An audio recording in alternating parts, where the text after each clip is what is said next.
지금 주식 양도소득세 때문에 시끌벅적한데 또 논란이 되고 있는 게 있습니다. 현재 개인 투자자들의 반발이 너무 심해서 국민청원까지 등장해서 진행 중인데 아직 시행되지는 않았지만 많은 개인 투자자들이 합리적인 수정안을 바라고 있습니다. 조정을 해주지 않을까 싶은데 만약에 지금 나오는 내용 그대로 가버린다면 저도 정말 고민이 많아질 것 같습니다. 일단 양도소득세가 무엇이 문제냐면 따지고 본다면 세계 최고 수준의 세율에 나중에 부가적으로 붙는 건강보험료나 국민연금에 대해서 걱정할 수밖에 없으며 만약에 붙게 된다면 생각만 하더라도 끔찍할 것 같습니다. 그리고 이중과세에 대한 논란도 여전합니다. 세계 최고 세율에 지방세까지 플러스하면은 22%에서 27.5% 정도가 나옵니다. 게다가 거래세까지 붙는데 0.15% 정도면 중국도 0.1%에 양도소득세가 없는 상황인데 다른 아시아 국가와 비교를 해보더라도 거래세가 비슷하거나 높습니다. 근데 양도소득세가 없는 곳이 더 많습니다. 세계적으로 높은 양도세와 또 세계적으로 높은 거래세를 동시에 낸다는 게 논란이 되고 있습니다. 뭐 거래세 0.05%도 아니고 뭐 0.03%도 아니고 0.15%. 그래서 기획재정부에서는 해명을 했습니다. 이 거래세가 외국인 세금 문제 때문에 어쩔 수가 없다고 폐지를 못한다고 합니다. 그리고 투기적 단타를 막기 위해서 또 그리고 합리적인 과세 방안을 만들기 위해서라고 해명을 하고 있습니다. 이거는 기재부 홈페이지 가시면은 그대로 확인을 하실 수 있습니다. 외국인 세금 문제면 제가 이 세금에 대해서 자세하게 알지는 못하지만 양도소득세를 납부하는 개인에게만 1년간 낸 거래세를 환급해 주거나 뭐 그런 좀 개인들에 맞는 제도를 내놓아야지 이 반발이 없어지지 않을까 생각하고 있습니다. 뭐 거래세를 폐지를 하던지 양도세율을 좀 낮추던지 합리적인 과세 방안이 나와주면 좋겠습니다. 만약에 3억 이상 수익을 거뒀을 때 그 2천만 원 제외하고서 3억 몇천을 번다고 쳤을 때 양도세율이 지방세까지 포함해서 거의 30% 가까이 되는데 3억 5천 정도를 벌면은 1억을 그냥 뺏기는 겁니다. 빨리 합리적인 과세 방안이 좀 나와주면 좋겠습니다. 근데 지금은 이거 자체가 논란이 되고 있지만 더 큰 문제는 주식을 매년도 아니고 월별 원천 징수한다고 합니다. 원천 징수가 무엇이냐면 쉽게 말해서 월급 받을 때 자동으로 떼는 세금이라고 생각을 하면 되는데 이거를 주식시장에서 적용을 시킨다고 합니다. 자동으로 떼가는 것이기 때문에 개인 투자자가 어떻게 할 수가 없습니다. 게다가 수익이 난다면 자동으로 이 원천징수 추정치에 대해서 출금이 불가능해지기 때문에 이것 때문에 논란이 되고 있습니다. 검색창에 주식 월별 징수만 검색을 해보시더라도 기사가 많이 나오기 때문에 확인을 해보시면 될 것 같습니다. 그리고 지금 또 논란이 되는 게 7월 3일 날짜로 새벽쯤에 뜬 기사가 있는데 이 기사 내용에 이런 질문과 답이 있습니다. 해외 주식도 연 1회인데 왜 국내 주식만 월별 원천 징수합니까? 이런 식으로 질문을 했는데 기획재정부에서 이런 답변이 왔습니다. 근로소득세는 다 월별 징수입니다. 납세 편의를 고려한 것입니다. 그러니까 납세자들을 위해서 매달 세무서 안 가도 되니까 자동으로 우리들이 떼가겠다.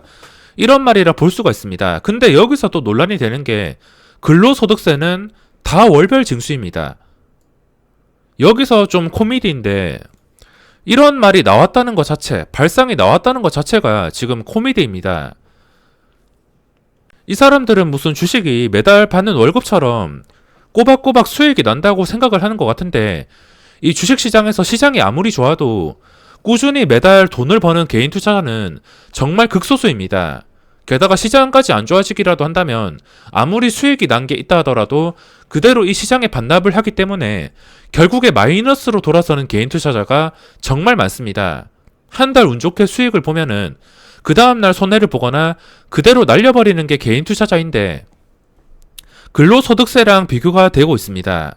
시장 상황에 따라서 달라질 수 있는 게 주식이며 오르락 내리락 하는 것인데 이거를 매달 원천 징수는 말이 되지 않습니다. 게다가 이런 안 좋은 조건들로 인해서 주식시장이 무너질 수 있는 염려도 있습니다. 주식시장이 무너지게 된다면 당연히 낼 세금도 없이 그대로 개인 투자자가 손실을 떠안을 수가 있는데 시장에 대한 충격도 걱정을 해야 되는 상황입니다. 원천 징수 내용을 보시면 20%의 지방소득세까지 해서 수익이 나는 것마다 22%. 만약에 내가 1년에 비과세 전부 다 제외하고서 단순하게 계산해서 그냥 1억으로 계산을 해보겠습니다. 비과세를 그냥 제외하고 1억으로 2200만원, 22%가 2200만원인데 1억을 수익을 내면은 이 2200만원이 출금 제한이 된다는 겁니다. 이렇게 추정치에 대해서 출금이 불가능해지는데 떼어갈 때는 자동으로 떼어가며 1월에 수익을 봤다면 그 다음 달인 2월 10일 날 출금이 된다고 합니다. 손해를 본다 하더라도 다음에 5월 달에 확정 신고를 해야지 직접 환급이 가능합니다. 그러니까 아까 예를 들자면은 비과세를 전부 제외하고서 그냥 1억으로 단순하게 계산했을 때 1억 벌어서 2200만원 냈으면은 이 2200만원이 출금이 불가능해집니다. 쉽게 설명드려서 1억 계좌로 1억을 벌었습니다. 그러면은 이 2억이 출금이 되는 게 아니라 2억이 출금이 원래 되어야 되는데 2억이 아닌 2억에서 2200만원을 뺀 1억 8천 정도, 1억 7,800만원 정도가 출금이 됩니다. 이거는 출금이 막히기 때문에 어떻게 할 수가 없습니다. 하지만 주식이라는 게 1억 벌었으면 또 시장에 반납을 해야 될 수도 있습니다. 1월 달에 이렇게 벌었다면 그 다음 달에 뭐 1억을 다시 잃어버릴 수도 있습니다. 하지만 1억을 다시 잃어버렸을 때 이미 납부한 세금 2200만원은 다음에 5월 달에 확정 신고를 하고서 직접 환급 신청을 해야 됩니다. 손해나면 바로 돌려주는 게 아니라 다음에 5월 그 이상까지 기다려야 될 수 있습니다. 그리고 복리의 마법이 아닌 아무 이자 없이 돈이 국가에 묶여버릴 수가 있습니다. 주식이라는 게 돈이 정말 중요한데 이 돈이 묶여버린다면, 손해본 금액이 다시 묶여버린다면 이거는 타격이 클 수밖에 없습니다. 주식 투자로 매달 꾸준히 버는 투자자는 아주 극소수입니다. 한 달 운 좋게 수익이 나서 이렇게 원천 징수 당하면은 그 다음 달에 손해가 났을 때 이거를 바로 돌려받지 못해서 충격을 받을 수가 있습니다. 그리고 또 논란이 되고 있는 게 있습니다. 1회 거래 때마다 자동으로 양도소득세 22%를 걷어서 인출 제한. 이거는 기사 내용을 보시면은 이렇게 1회 거래 때마다 자동으로 양도소득세 인출 제한이 걸린 잠정 원천 징수액을 예탁 계좌 안에 넣는다. 이런 말이 있습니다. 언제 손해를 볼지 모르는 주식에서 매달 원천 징수를 한다는 것 자체가 지금 이해가 되지 않지만 여기서 또 이거를 보면은 1회마다, 1회 거래 때마다 이거는 무조건 장기 투자하라는 것 같은데 단타들에게는 복리의 마법이 사라지는 것과 똑같습니다. 이런 끔찍한 제도가 될 수 있는데 저도 단타로 바닥부터 여기까지 왔지만 단타를 하면서 뭐 사람들이 다 단타가 아니더라도 뭐 일주일에 한 번씩 매매를 하던가 한 달에 여러 번 매매를 하는 사람도 분명히 많을 겁니다. 뭐 저처럼 하루에 여러 번 단타를 하시는 분들은 적을 수도 있지만 분명히 한 달 이내에 여러 번 매매를 하시는 분들도 많을 겁니다.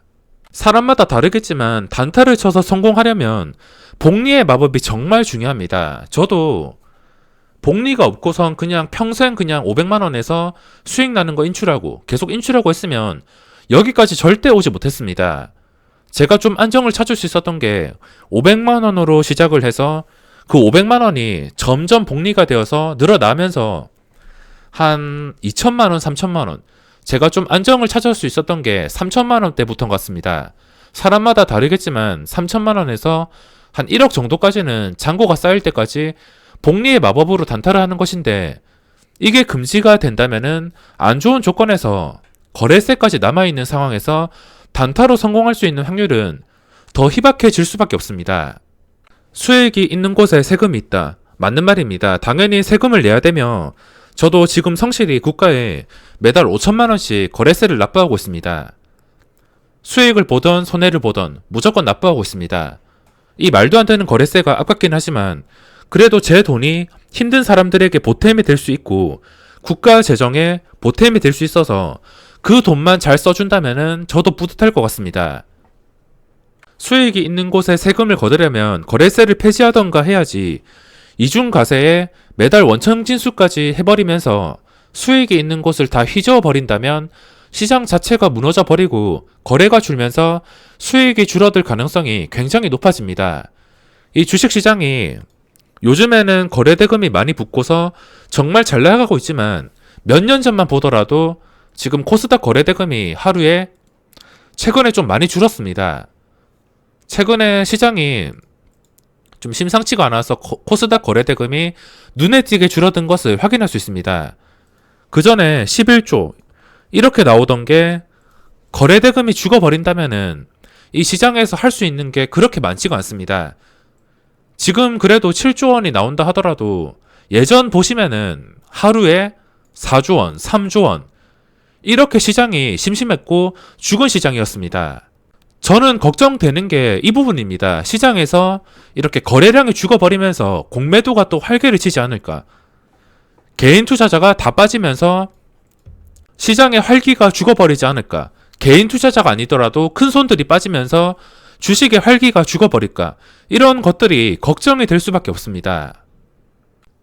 세금 납부할 준비는 언제든지 되었습니다. 하지만 개인 투자자들에게 합리적인 수정안을 내놓아야 되지 않을까 조심스럽게 생각해 봅니다.